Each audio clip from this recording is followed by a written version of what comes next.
አንዳንዴ ብዙ ሰዎች በሪል ስቴት ላይ ሪል የሚመስላቸው ግን ያልመሰሏቸው ነገሮች ምን አሉ መሰላችሁ?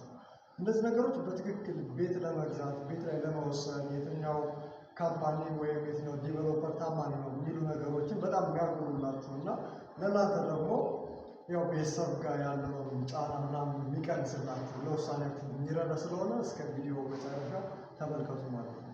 ታዲያ ብዙ ሰው ላይ ብዥታ እየተፈጠረ ያለው ምንድን ነው ብላችሁ ብትጠይቁ ማየት ካዩ በኋላ አንድ ሪል ስቴት ይሄ ሪል ስቴት ይገነባል፣ ይሄ ሪል ስቴት ደግሞ እንደዚህ ያደርጋል፣ በጊዜ ይሰጣል፣ እዛ ላይ ደግሞ የሴልስ ወሬ ተጨምሮበት ማለት ነው። እንደገና ኦፊሳችሁ ውስጥ ገቡ ደግሞ ኦፊሳቸው ላይ ሌላ ታሪክ ይዘጋጅላችኋል። ነገር ግን ማወቅ ያለባቸው እውነታ ምናምን መሰላችሁ? የምታዩትን ነገር ከስራ ጋር ማመሳከር ደግሞ ቤስት ነው። ይሄን ምለው ለምንድን ነው? አንዳንድ ሳይቶች በጣም ብዙ ሽካሪዎችን ወይም ኮምፓውንድ አፓርትመንቶችን ለመገንባት ይነሱና አንድ ብሎክ ከ20 ወይም ከ15 ኦር ከ9 ከ10 ብሎኮችን ሊሆኑ ይችላሉ። ከእነዚህ ብሎኮች አንዷን ብሎክ ብቻ ለማሳየት ይገነባሉ። ሌላውን ገንዘብ ግን ሌላውን ብሎክ ግን ሽጠው ለመጨረስ ጥድፊያቸውን እያደረጉ ነው። የእናንተ ገንዘብ ምን እየሆነ ነው ያለው? ሌላ ኢንቨስተራን እያደረጉበት ነው። እዛ መሸወድ የሌለባቸው ነገር ማወቅ አለባቸው። ይህ ድርጅት ያን አፓርትመንት እንኳን ሰርቶ አግሪመንት ላይ ያለው የእናንተ ቤት ስፔሲፊካሊ ብሎክ ነበሩ፣ ፍሎር ነበሩ ወይም የቤት ቁጥሩ ተጠቅሶ ያ ቦታ ኤክስካቬሽን ላይ ወይም ሌላ ፕሮግረስ ካልጀመረ ወይም ሌላ ተጓዳኝ የሆኑ ስራዎች ለምሳሌ 15 ብሎክ የሚገነባ ከሆነ ቢያንስ አንደኛውን ሰርቶ ሌላው ላይም ሌሎች ክልሎች ስርዓት እያደረጉ መሆን አለባቸው። ይህን ነገር በጣም በታማኝ መመልከት ይጠበቅባቸዋል።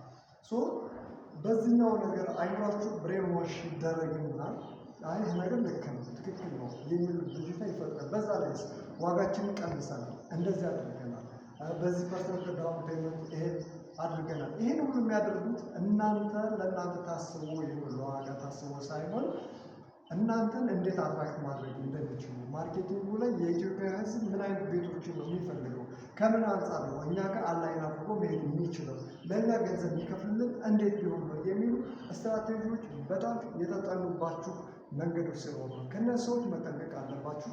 ከሴልሶችም በደንብ ትክክለኛ መረጃዎችን ማምጣት እንዳለባቸው እና ለእናንተ ደግሞ የሚያመሳክሉ ከተቻለ ከዚህ በፊት የተሰሩ ቤቶችን ቢያሳዩአችሁ ጥሩ ነው። ከዛ በዘለለ ደግሞ ከስተመር ቴስቲሞኒ ቢኖር በደንብ መረጃውን ይደግፍላችኋል። ለምሳሌ ይህን አፓርትመንት እንደዚህ አድርጎ አስረክቦኛል፣ ይህን አፓርትመንት ያለ ችግር ቢያንስ መዘግየት ቢኖርበትም እንደዚህ ነበረ፣ በጊዜው እየሰራ ነበረ፣ በዚህ በሀገራዊ ችግር ላይ ደግሞ እንደዚህ አይነት ነገሮች አስቁሞ ነበረ የሚሉ ነገሮችን በትክክል እናንተ ኢማጂኔሽን ወይም ሪያሊስቲክ የሆነ ነገር ማየት ማግኘት ይጠበቅባቸዋል።